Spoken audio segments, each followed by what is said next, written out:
12 règles à respecter pour les pré-réveillons. Bonjour, je suis Anna Gass, la fondatrice d'Apprendre les bonnes manières. Décembre est là, il y aura plusieurs pré-réveillons. Donc c'est des repas de Noël avant l'heure, que ce soit au travail, avec les amis, avec la belle famille, avec les voisins, avec les collègues de travail, etc. Vous voyez. Et là, 12 règles d'étiquette. C'est une ambiance particulière. Bon, premier point justement. Ne signalez pas ce qui ne va pas. Oui, c'est parce que cette ambiance, on sait, mais c'est pas le vrai Noël, c'est pas le vrai réveillon, donc on s'en fiche. Non, jouez le jeu, c'est comme au théâtre, voilà, c'est le pacte de lecture, on fait comme si c'était le réveillon. Voilà, c'est un réveillon entre amis, c'est pas réellement le 24, c'est pas le 25, nous sommes le 12 décembre, mais c'est pas grave, c'est faisons comme si. Et donc cette première règle, ne signalons pas ce qui ne va pas. Ah, ces serviettes sont en papier et pas en tissu. Ah, sur les 12 verres, il y en a deux qui ne sont pas de la bonne collection. Ah, regarde, l'assiette, elle est légèrement ébréchée. Ah, regarde, elle a mélangé les confettis noirs, ça fait pas très Noël. Écoutez, arrêtez quoi. Enfin, Alors oui, peut-être que vous feriez tout parfaitement, ce serait génial, très bien. Mais pour les autres, sachez que ce que vous avez devant les yeux, c'est déjà la meilleure version possible qui a pu être faite à ce moment-là avec les contraintes que vous ignorez. Respectez-le, appréciez-le. Voilà, c'est plus que respecter, c'est appréciez-le, ne critiquez pas. Deuxième point, capital, et non, je n'exagère pas. Pas de chewing-gum. Vraiment, pas de chewing-gum. Vous n'arrivez pas à table en chewing-gum, et même si c'est pas à table, c'est juste un verre, boire un pot, etc. Pas de chewing-gum. Mais jamais, pas au mois de décembre, pas d'autres jours dans l'année. Le chewing-gum et ce masticage, la bouche qui tourne, les vaches mâchent. Et donc, quand vous avez un chewing-gum dans la bouche, vous ressemblez à une vache. Et ah non, mais moi je l'ai au fond de la bouche, tu sais, je le cale sous la langue, etc. Ça se voit pas. Non, non, ça se voit. Je vous assure que ça se voit. C'est vulgaire, c'est grossier, c'est inappétissant. Ça peut même aller jusqu'à des hauts de cœur pour les personnes en face. Voilà. Donc, ce bout de caoutchouc. Et puis après, vous sortez les grands discours sur l'écologie, les tomates bio, etc. Bon, et oui, vous avez un bout de caoutchouc dans la bouche, quoi. Soyez cohérente avec vous-même. Pas de chewing-gum.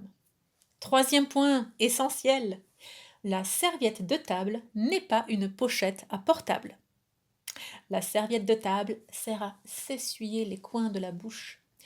Et le portable, vous le rangez dans votre poche, dans votre sac à main, dans votre manteau, qu'importe. Là où c'est approprié selon l'endroit où vous vous trouvez, mais vous ne le sortez pas à table.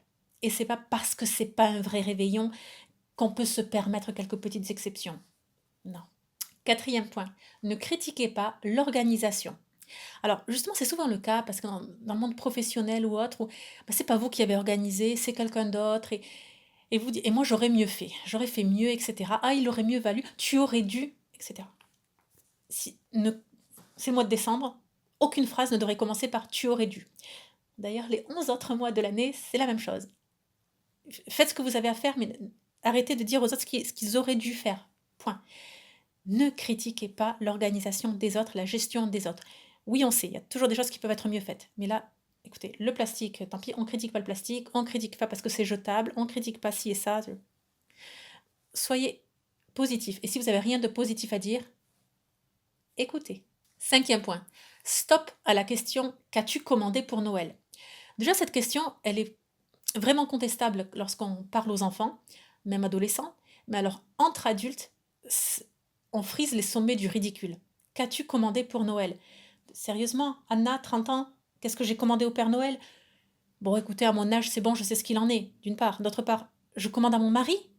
Enfin, non, mais vraiment, je commande à mon mari de m'acheter ça, de m'offrir ça. Mais c'est aberrant. Enfin, il y a quelque chose qui ne va pas. Alors, je sais, moi aussi, parfois, je n'utilise pas la langue française à bon escient. Mais moi, j'essaie d'utiliser un mot à sa bonne place, avec sa bonne définition. Et commander un cadeau de Noël, ce n'est pas bon. On n'a pas à commander, ni les enfants, ni les adultes. Donc voilà. Que souhaites-tu pour Noël? Que vas-tu recevoir pour Noël? Pourquoi pas, mais arrêtez avec le commander. Sixième point, et si vous ne devez en retenir qu'un seul, ce sera celui-là. Parlez la bouche vide. On ne parle pas la bouche pleine. Et d'ailleurs, le fait de respecter cette règle est très positif parce que ça permet de prolonger le repas. C'est-à-dire que le dîner, on va être sur du 20 minutes par plat au lieu d'un 7, 8, 12 minutes. Concrètement, on mange, on mastique, on avale, et ensuite, on échange. À nouveau, on peut manger 1, 2, 3 bouchées, et on pose les couverts, on converse.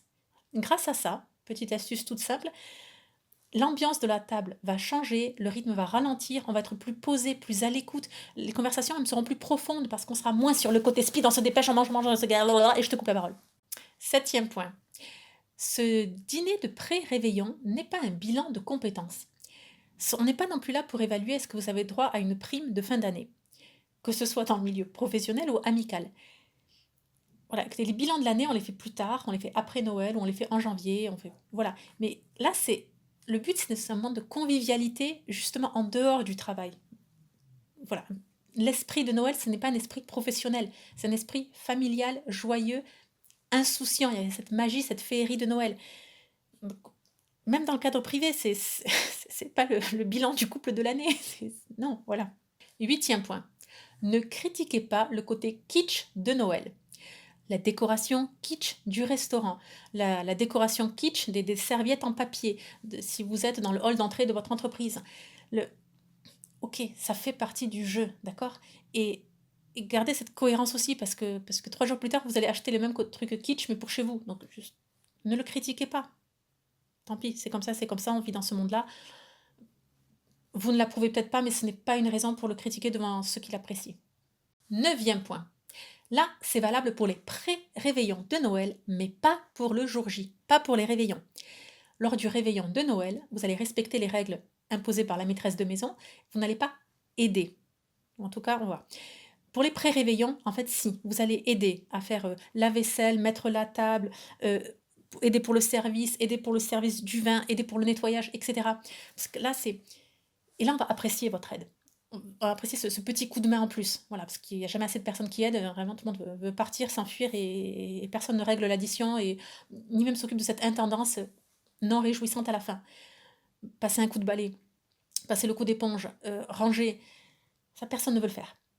Et justement, ça compte. Pour les pré-réveillons, vu que personne n'est en charge, il n'y a pas de maîtresse de maison, donc c'est amical, c'est professionnel, etc. En fait, voilà, là, mettez la main à la pâte, et ça sera vraiment apprécié. Ce côté service, au service des autres, et à faire les basses tâches, à servir les autres littéralement à table, et à ranger après eux, ce sera vraiment apprécié. 10e point, les conversations légères. Oui, l'ambiance de Noël. On n'est pas sur quelque chose de sérieux, c'est pas le bilan de compétences, on l'a vu. Ayez des conversations légères. Pour ça, je vous invite à découvrir la formation L'art des mondanités. Donc des questions subtiles, délicates, comment justement rester dans la mémoire des gens, passer du bon temps, leur faire passer du bon temps, avec une conversation légère, mais profonde et intelligente. Ce n'est en rien superficiel. 11e point, respectez les horaires. Voilà, encore une fois, là, vous n'êtes pas chez vous n'êtes pas chez quelqu'un, donc respectez les horaires. Si c'est de telle heure à telle heure, ok, il y a toujours un petit dépassement peut-être, mais pensez aux personnes qui vont rester, qui vont nettoyer, qui vont tout remettre en état. Pensez à elles, bon, faites partie voilà. Faites à votre mesure ce que vous pouvez pour les aider discrètement et sans justement vous vanter et puis jeter les projecteurs sur vous, la lumière des projecteurs sur vous, pardon. Voilà, respectez les horaires. Il y a un début et il y a une fin. Et on ne prolonge pas les festivités à partir d'une certaine heure. À ce moment, vous sortez ailleurs, vous allez boire un dernier verre ailleurs. Mais en tout cas, libérez l'espace. 12e point. L'alcool se consomme avec modération. D'ailleurs, tout se consomme avec modération. C'est particulièrement vrai pour les fêtes de fin d'année. On le voit dans la littérature, dans les films, dans les séries, où, d'ailleurs c'est souvent l'intrigue secondaire d'un film, ça part de là, où un pré-réveillon de Noël, quelqu'un a abusé de l'alcool, et paf, ça entraîne toute une suite de réactions en chaîne, une catastrophe en chaîne sur le restant de l'année. Bon. Ne soyez pas ce bonhomme de neige initial. J'espère que cette vidéo vous a plu. Abonnez-vous à la newsletter du jeudi pour ne rien manquer. Et surtout, n'oubliez pas, la bienséance fait la différence.